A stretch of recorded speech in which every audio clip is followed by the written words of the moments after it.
Շնորհակալություն ազգային ժողովի հարգարժան փոխնախագահ, մեր ընդդիմությունը էլի հերոսաբար լքել է դահլիճը եւ չի մասնակցում քննարկմանը եւ սա հերթական անգամ վկայում է նրանց ողջ քաղաքական ուրեմն ուժի եւ կշռի մասին եւ ես ուղղակի ուզում եմ իրենց դիմել, որովհետեւ նրանք տարբեր բաներ էին, աճպարություններ էին ուզում անել, ասում են տենց մենք դեմ ենք, այո, մենք կողմ ենք այս նախագծի ոգուն, սակայն դեմ ենք դրա ժամկետներին եւ այլն, ասում էին, որ նախորդ ընտրություններին Նիկոլ Փաշինյանի անունն է գրվել պլակատների վրա, մենք էլ ենք գնացել։ Շատ լավ, որովհետեւ Նիկոլ Փաշինյանը մեր ղեկավարն է, մեր կուսակցության առաջնորդն է, իր անունը գրվել է մեր պլակատներին։ Բայց մենք գնացել ենք ընտրության որպես քաղաքացիական պայմանագիր կուսակցություն, խոսքը դրա մասին է։ Եղեք ձեզ դրել էշի տեղ, ասենք դուք չեք հասկանում, ինչի մասին է խոսքը։ Կամ որ տենց բանը, լավ բանը անուններով գնալը, խիչ եք դուք ձեր դաշինքի անունը, ասենք դրել բան,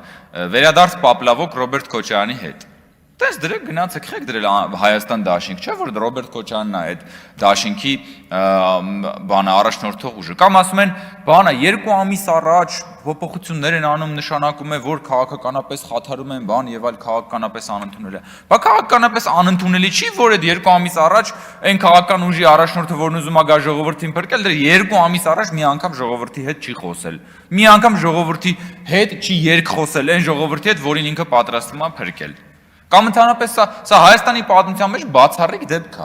որովհետև ես տեսել եմ քաղաքական ուժերի, որոնք կարողանում են խոսել, ես տեսել եմ քաղաքական ուժերի, որոնք չեն կարողանում խոսել, բայց առաջին անգամ է, որ քաղաքական ուժը ոչ կարողանում է խոսել, ոչ կարողանում է չխոսել։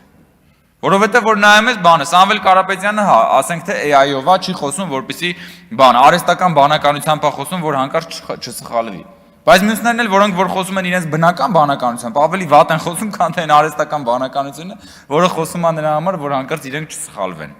Կամ որ ասում եք բան, ժողովրդավարությունը վտանգված է։ Ժողովրդավարությունը նախ եւ առաջ կարա վտանգվի այն փաստի բերումով, որ դուք ընտրակաշարք եք բաժանում։ Հələ դեռ ընդդիմությունը ընտրակաշարք եք բաժանում։ Լավա չեք ասում, եկեք քրեական օրենսգիրքը չեղարկենք, որպեսզի կարողանանք ընտրակաշարք բաժանել, թե չէ ժողովրդավարությունը կխաթարվի։ Խելքների ձուն գա։